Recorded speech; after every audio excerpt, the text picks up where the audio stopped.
ಅವಾಗ ನಾವು ಬೆಂಗಳೂರು ಕಡೆ ನೋಡೋ ಪ್ರಶ್ನೆನೇ ಬರಂಗಿಲ್ಲ.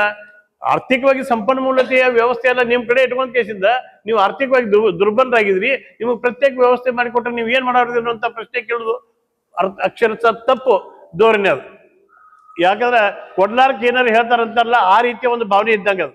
ಅದಕ್ಕೆ ನಮ್ ಕೋರಿಕೆ ಇದಕ್ಕೆ ನಾವು ಉತ್ತರ ಕರ್ನಾಟಕ ಸಮಗ್ರ ಅಭಿವೃದ್ಧಿ ಆಗ್ಲಿಕ್ಕೆ ಕೆಲವು ಉದ್ದೇಶ ಇದ್ರ ಸಲುವಾಗಿ ಆರ್ಥಿಕವಾಗಿ ನಾವು ಸದೃಢ ಆಗ್ಬೇಕು, ಉದ್ಯೋಗ ಅವಕಾಶಗಳು ದೊರಿಬೇಕು, ನೀರಾವರಿ ಸೌಲಭ್ಯ ದೊರಿಬೇಕು, IT BT ಉತ್ತರ ಕರ್ನಾಟಕ ಬರಬೇಕು, ನೀರಾವರಿ ಸೌಲಭ್ಯ ಆಗ್ಬೇಕು.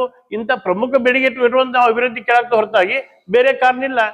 ಇವತ್ತು ಬೆಳಗಾವಿ ಸುವರ್ಣಸೌಧಕ್ಕೆ ಆಡಳಿತ ಶಕ್ತಿ ಕೇಂದ್ರ ಕೆಲವು ಉದ್ದೇಶ ಏನು, ನಾವು ದೂರದ ಈ ಉತ್ತರ ಕರ್ನಾಟಕದಿಂದ ಬೆಂಗಳೂರಿಗೆ ಹೋಗಿ ಅಲ್ಲಿ ಕೇಸಿಂದ ಹೈರಾಣಾಗಿ ಬರೋ ಬದ್ಲಿ ನಮ್ಮ ಆಡಳಿತ ಸ್ಥಳ ಇಲ್ಲೇ ನಮಗೆ ಸಿಗಬೇಕು, ನಾವು ಇಲ್ಲೇ ಸ್ಥಳವಾಗಿ ನಾವು ಕೆಲಸ ಮಾಡ್ಕೋಬೇಕು ಅನ್ನುವಂಥ ಉದ್ದೇಶ ಐತಿ.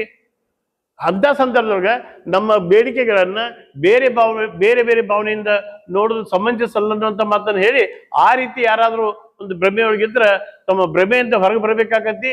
ನಿಮ್ಮ ಆತ್ಮವಿಮರ್ಶೆ ನೀವೇ ಮಾಡ್ಕೋಬೇಕಾಗತ್ತಿ.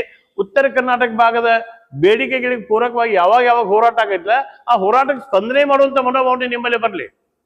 ಆ ಹೋರಾಟಗಳಿಗೆ ಸ್ಪಂದನೆ ಮಾಡುವಂತ ಮನೋಭಾವನೆ ನಿಮ್ಮಲ್ಲಿ ಬಂದಾಗ ಮಾತ್ರ ಸಮಗ್ರ ಉತ್ತರ ಕರ್ನಾಟಕ ಅಭಿವೃದ್ಧಿಗೆ ನಿಮ್ಮ ಪ್ರಾಮಾಣಿಕ ಕಳಕಳಿ ಎದೈತಂತೆ ಎಲ್ಲರೂ ತಿಳ್ಕೊತೀವಿ ಹೊರತಾಗಿ ಅದಕ್ಕೆ ಅಪಸ್ವರದ ಮಾತುಗಳನ್ನ ಇದ್ರೆ ಬಹುಶಃ ಯಾರಿಗೆ ಅದನ್ನ ಕೊಡಬಾರ್ದಾಗೈತಿ, ಯಾರಿಗೆ ಇಲ್ಲಿ ಅಭಿವೃದ್ಧಿ ಮಾಡ್ಬೇಕಾಗೈತಿ ಅವ್ರಿಗೆ ನೀವು ನೀರು ಎರೆದಂಗ ಆಕೈತಿ.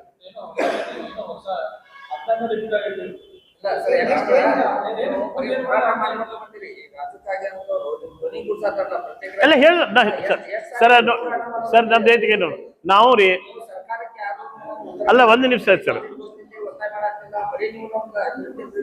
ಅಲ್ಲ ಒಂದು ನಿಮಿಷ ನಮ್ದು ಇಲ್ಲ ಈ ಅಧಿವೇಶನದೊಳಗೆ ಫಲಶ್ರುತಿ ನೋಡ್ತೀವಿ. ಇವತ್ತು ನಾವು ಈ ಅಧಿವೇಶನದ ಡೆಡ್ಲೈನ್ ಯಾಕೆ ಕೊಟ್ಟದಂದ್ರೆ ಮೊನ್ನೆ ಈ ಅಧಿವೇಶನದೊಳಗೆ ನಮ್ಮ ಮೂರು ಪ್ರಮುಖ ಬೇಡಿಕೆ ಅದಾವು. ನೀವು ಬೆಳಗಾವಿ ಸುವರ್ಣಸೌಧಕ್ಕೆ ಸೆಕ್ರೆಟರಿಯೇಟ್ ತೊಂಬರಿ, ಆಡಳಿತಾತ್ಮಕ ಶಕ್ತಿ ಕೇಂದ್ರ ಮಾಡ್ರಿ, ಬೆಳಗಾವಿ 2ನೇ ರಾಜಧಾನಿ ಘೋಷಣೆ ಮಾಡ್ರಿ, ಮತ್ತು ಉತ್ತರ ಕರ್ನಾಟಕ ಭಾಗದ ಕೈಗಾರಿಕೆ ಬಂತು, ನೀರಾವರಿ ಬಂತು, ಎಲ್ಲಾ ಯೋಜನೆಗಳಿಗೆ ಪೂರಕವಾದಂತ ಸ್ಪಂದನೆ ನಿಮ್ಮಿಂದ ಸಿಗ್ಲಿಲ್ಲ ಅಂದ್ರೆ ಅನಿವಾರ್ಯವಾಗಿ ಒಂದು ದೊಡ್ಡ ಪ್ರಮಾಣದ ಸರ್ವೆ ಕರಿತೀವಿ. ಬರೇ ಬಾಯಿ ಮಾತಿನ ಹೇಳಿಕೆಗಳ ಮುಖಾಂತರ ನಾವು ನಮ್ಮ ಬೇಡಿಕೆ ಮಂಡನೆ ಮಾಡಂಗಿಲ್ಲ. ಅವಾಗ ಒಂದು ಪ್ರತ್ಯೇಕ ರಾಜಕೀಯ ಶಕ್ತಿಯಾಗಿ ನಿರ್ಮಾಣ ಮಾಡಿಸಿಂದ ಪ್ರತ್ಯೇಕ ರಾಜ್ಯದ ಹೋರಾಟ ಮಾಡುವಂತ ಅನಿವಾರ್ಯ ಸ್ಥಿತಿ ಬರ್ತದೆ. ಮಾಡೇ ಮಾಡ್ತೀವಿ. ಅದಕ್ಕೆ ಕಾರಣೀಭೂತರು ನೀವು ಆಗ್ತೀರಿ. ಏನ್ ಸರ್? ಅಲ್ಲ ಸರ್, ಈ ನೋಡ್ರಿ ಅಧಿವೇಶನದೊಳಗೆ ನಮಗೆ ಪೂರಕವಾದಂತ ಸ್ಪಂದನೆ ಸಿಗ್ಬೋದು ಅನ್ನೋಂಥ ಭಾವನೆ ಐತಿ. ಅಕಸ್ಮಾತ್ ಅಲ್ಲಿ ಸ್ಪಂದನೆ ಸಿಗ್ಲಿಲ್ಲ ಅಂದ್ರೆ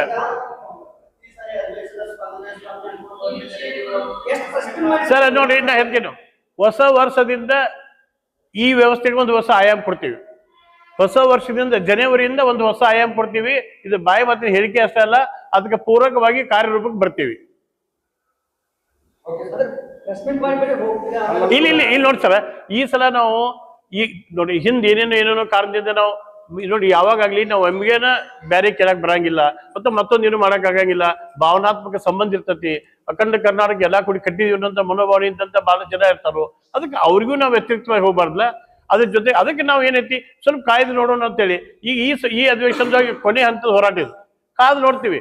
ಅಕಸ್ಮಾತ್ ನಮಗೆ ಸ್ಪಂದನೆ ಸಿಗ್ಲಿಲ್ಲ ಅಂದ್ರೆ ಜನವರಿಯಿಂದ ಪ್ರತ್ಯೇಕತೆಯ ಹೋರಾಟ ಇರಬಹುದು, ಅಥವಾ ಇದಕ್ಕೆ ಪೂರಕವಾದ ಹೊಸ ಸ್ವರೂಪಕ್ಕೆ ಅದ್ಯಾರು ನಾವು ಅಷ್ಟೇ ಕೂಡಿ ಆದ್ರೆ ಆಗಂಗಿಲ್ಲ. ಅವ್ರಿಗೆ ದೊಡ್ಡದೊಂದು ಸಭೆ ಕರಿತೀವಿ. ಈ ವಿಚಾರದಾರಿಗೆ ಪೂರಕ ಇರುವಂತ ಎಲ್ಲರನ್ನೂ ಕೂಡಿಸ್ತೀವಿ. ಕೂಡಿಸೋದು ದೊಡ್ಡ ಮಟ್ಟದ ನಿರ್ಣಯ ತಗೋತೀವಿ. ಅಲ್ಲ, ರಾಜು ಕಾಗೆ ಅವ್ರು ನೋಡಿ, ಅವರ ಒಬ್ರು ಜವಾಬ್ದಾರಿ ಶಾಸಕರಿದಾರು, ಹಿರಿಯ ಶಾಸಕರಿದಾರು. ಈಗಾಗಲೇ ತಮ್ಮ ಸ್ಪಷ್ಟ ತಿಳುವಳಿಕೆಯಿಂದ ಅವ್ರ ಪತ್ರ ಕೊಟ್ಟಾಗ ಅದು ಅವರ ದೃಢ ನಿಶ್ಚಯದ ಒಂದು ಭಾವನೆ ಅಂತೇಳಿ ನಾವು ತಿಳ್ಕೊಂಡಿದ್ದೀವಿ. ಯಾರಿ ಅಲ್ಲಲ್ಲ, ಅಲ್ಲಿ ಈಗ ಎಲ್ಲರೂ ನೀವು ನೋಡಿದಿರ ಪೇಪರ್, ಅವ್ರ ಸ್ಟೇಟ್ಮೆಂಟ್ ಇವ್ರ ಸ್ಟೇಟ್ಮೆಂಟ್ ಬಂದಿರ್ತಾವಲ್ಲ, ಅದಕ್ಕೆ ಪೂರಕ ಯಾರು ಹೆಸರು ತಗೋದ್ಬೇಡ. ಅದಕ್ಕೊಂದು ಸಹಜ ನಾವು ವಿನಯ ಪೂರ್ವಕವಾಗಿ ಕೊಟ್ಟಂತ ಉತ್ತರ. ಇನ್ನೊಂದು ಹೇಳ್ತಾರೆ ಸರ್, ಇನ್ನೊಂದು ವಿಚಾರ ಐತಿ. ಮೊನ್ನೆ ಸನ್ಮಾನ್ಯ ಶ್ರೀ ಬಸವರಾಜ ಹೊರಟ್ಟಿ ಅವರು ಸ್ಪೀಕರ್ ಅವರು, ಅದ್ರ ಜೊತೆಗೆ ವಿಧಾನಸಭೆಯ ಅಧ್ಯಕ್ಷರು ಸಹಿತ ಇಬ್ರು ಬಂದಿದ್ರು. ಇಬ್ರು ಬಂದಾಗ ಒಂದು ಹೇಳಿಕೆ ಕೊಟ್ಟರು ಸನ್ಮಾನ್ಯ ಶ್ರೀ ಹೊರಟ್ಟಿ ಅವರು. ಅವ್ರ ಹೇಳಿಕೆ ಮೂಲ ಉದ್ದೇಶ ಏನಿತ್ತು ಅಂದ್ರೆ ಅದು ಸತ್ಯ ಇರ್ಬೋದು. ಯಾಕಂದ್ರೆ ಯಾವಾಗ ಇಲ್ಲಿ ಬೆಳಗಾವಿ ಸುವರ್ಣೋತ್ಸವದ ಅಧಿವೇಶನ ಪ್ರಾರಂಭ ಆಗ್ತಾವು, ಆ ಸಂದರ್ಭದೆಲ್ಲ ಬರೀ ಹೋರಾಟಗಳು ಇರ್ತಾವು. ಇದು ಒಂದು ರೀತಿಯ ಹೋರಾಟದ ಅಧಿವೇಶನ ಆಗಿಬಿಟ್ಟೈತಿ. ಅದಕ್ಕೆ ಬೆಂಗಳೂರಂತ ಅಲ್ಲಿ ವ್ಯವಸ್ಥೆ ಒಳಗೆ ಏನೋ ಬೇರೆ ಒಪಿನಿಯನ್ ಹೋಗ್ತೈತಿ ಆಂಬಲ್ಲ ಅನ್ನೋಂಥ ಆತಂಕದ ಭಾವನೆ ವ್ಯಕ್ತಪಡಿಸಿದ್ರು. ಇವತ್ತ ಅವ್ರ ಭಾವನೆ, ಅವ್ರ ವಿಚಾರ ವ್ಯಕ್ತಪಡಿಸಿದ್ರಲ್ಲ, ಅದು ತಪ್ಪು ಅನ್ನಂಗಿಲ್ಲ. ಯಾಕಂದ್ರೆ ಸುವರ್ಣಸೌಧದೊಳಗೆ ಯಾವಾಗ ಅಧಿವೇಶನ ಆಗಿದಾವು ಆ ಸಂದರ್ಭದೊಳಗೆ ದೊಡ್ಡ ಪ್ರಮಾಣದ ಹೋರಾಟಗಳು ಸಹಿತ ಆಗಿದಾವೆ. ಆದ್ರೆ ಆ ಹೋರಾಟದೊಳಗೆ ಇಲ್ಲ ಅದೊಂದು ನೆಕ್ಸ್ಟ್ ಪಾಯಿಂಟ್ ಐತಲ್ಲ, ಇದೊಂದು ಪಾಯಿಂಟ್ ಕ್ಲಿಯರ್ ಮಾಡಿಬಿಡ್ತೀನಿ. ಈಗ ಅವ್ರ ಅಲ್ಲಿ ಹೋರಾಟಗಳು ಯಾಕೆ ಹಾಕೊಂಡು ನಮ್ಮಲ್ಲಿ ಒಟ್ಟ ವರ್ಷದೊಳಗ ನೀವು ಬೆಳಗಾವಿ ಸುವರ್ಣಸೌಧ ಕಾರ್ಯಕಲಾಪ ನಡೆಸೋದ ಬರೀ 10 ದಿವಸ, 10 ದಿವಸದ ಅಧಿವೇಶನ ಇರ್ತೈತಿ. ಉತ್ತರ ಕರ್ನಾಟಕದ ಸಮಸ್ಯೆಗಳು ಬಹಳಷ್ಟು ಅದಾವು, ಗಂಭೀರದಾವು ಬಹಳಷ್ಟು ಅದಾವು. ಇನ್ನು ಸರ್ಕಾರದ ಗಮನ ಸೆಳೆದ ಹೆಂಗ್ ನಾವು ಸರ್ಕಾರದ ಗಮನ ಹೆಂಗ್ ಸೆಳೆದ ಅದು ಅನಿವಾರ್ಯವಾಗಿ ನಾವು ಹೋರಾಟಕ್ಕೆ ಆಗ್ಬೇಕಾಗತ್ತಿ. ಅವತ್ತಲ್ಲಿ ಹೋರಾಟ ಮಾಡ್ತೀವಿ, ಹೋರಾಟ ಮಾಡಿ ಸರ್ಕಾರದ ಗಮನ ಸೆಳೆಯುವಂತ ಪ್ರಯತ್ನ ಮಾಡ್ತೀವಿ. ಅದಕ್ಕೆ ಇವತ್ತು ಸಹಿತ ನಮ್ಗೆ ಹೋರಾಟ ಮಾಡ್ಬೇಕಂತ ನಾವು ಖಾಲಿ ಕೂತಿಲ್ಲ. ಹೋರಾಟ ಮಾಡಕ್ ನಮ್ಗೆ ಮತ್ತೊಂದೇನು ಕೆಲಸ ಇಲ್ಪ ಅದು ಹೋರಾಟ ಮಾಡ್ತು ಅದ ನಮ್ಮ ಉದ್ಯೋಗ ಆಗಿತ್ತು ಅಂತ ತಿಳ್ಕೊ ಪ್ರಶ್ನೆನೂ ಇಲ್ಲ. ಅದಕ್ಕೆ ನಮ್ದೇನು ವಿನಂತಿ ಐತಿ, ಸನ್ಮಾನ್ಯ ಶ್ರೀ ಬಸವರಾಜ ಹೊರಟ್ಟಿ ಅವ್ರಿಗೆ ವಿನಂತಿ ಮಾಡ್ಕೋತೀವಿ, ನೀವು ಸಭಾಧ್ಯಕ್ಷರು ಇಬ್ರು ಕೂಡ್ರಿ.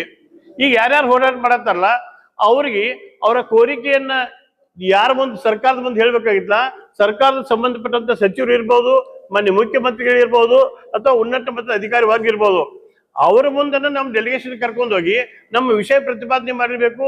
ಅದಕ್ಕೆ ಪೂರಕವಾದಂತಹ ಸ್ಪಂದನೆ ಸರ್ಕಾರದಿಂದ ಸಿಕ್ಕಿರ್ಬೇಕು. ಆ ರೀತಿ ನೀವು ವ್ಯವಸ್ಥೆ ಮಾಡಿದ್ರಂದ್ರೆ ಅದನ್ನ ವೆಲ್ ಇನ್ ಅಡ್ವಾನ್ಸ್ ಅಂದ್ರೆ ಮುಂಚಿತವಾಗಿ ನಮ್ಗೆ ತಿಳಿಸಿದ್ರೆ ನಾವು ಹೋರಾಟ ಮಾಡಕ್ಕೆ ಅಲ್ಲಿ ಬಿಸಿಲಾಕೊಂಡು ಅವಶ್ಯಕತೆ ಇಲ್ಲಲ್ಲ, ಅದನ್ನ ಮಾಡ್ಬೇಕಾಗತ್ತೆ. ಇನ್ನೊಂದು ಕೊನೆಯ ವಿನಂತಿ ಸರ್, ನಾವು ಇಲ್ಲಿಯವರೆಗೆ ಉತ್ತರ ಕರ್ನಾಟಕದ ಬಗ್ಗೆ ಬಹಳಷ್ಟು ಹೋರಾಟ ಮಾಡಿದೀವಿ. ಅದೆಲ್ಲ ಮಾಧ್ಯಮದ ಮುಖಾಂತರ ಬಂದೈತಿ, ನಿಮಗೂ ಗೊತ್ತೈತಿ, ಎಲ್ಲರಿಗೂ ಗೊತ್ತೈತಿ. ಕೊನೆಯದಾಗಿ ಉತ್ತರ ಕರ್ನಾಟಕ ಭಾಗದ ಎಲ್ಲ ಶಾಸಕರುಗಳಿಗೆ ಮತ್ತು ವಿಧಾನ ಪರಿಷತ್ತಿನ ಸದಸ್ಯರುಗಳಿಗೆ ಮತ್ತು ಸಚಿವರುಗಳಿಗೆ ವಿನಂತಿ ಮಾಡ್ಕೋತೀವಿ, ಈ ಸಲದ ಬೆಳಗಾವಿ ಅಧಿವೇಶನದೊಳಗ ದಯವಿಟ್ಟು ನೀವು ನಮ್ಮ ಕೋರಿಕೆಗೆ ಪೂರಕವಾದಂತ ಉತ್ತರ ಕರ್ನಾಟಕ ಭಾಗದ ಹಿತಾಸಕ್ತಿಗೆ ಪೂರಕವಾದಂತ ಗಟ್ಟಿ ಧ್ವನಿಯನ್ನ ಚರ್ಚೆ ಮಾಡ್ಬೇಕಾಗತ್ತಿ.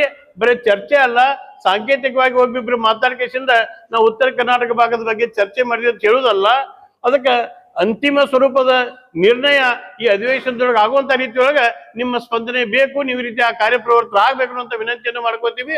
ಅಕಸ್ಮಾತ್ ಮಾಡ್ಕೊಳ್ಳಿಲ್ಲ ಅಂದ್ರೆ ಮುಂದೆ ನಮ್ಮ ಹೋರಾಟಕ್ಕೆ ನೀವು ನಮ್ಗೆ ಸಹಕಾರ ಮಾಡಬೇಕು.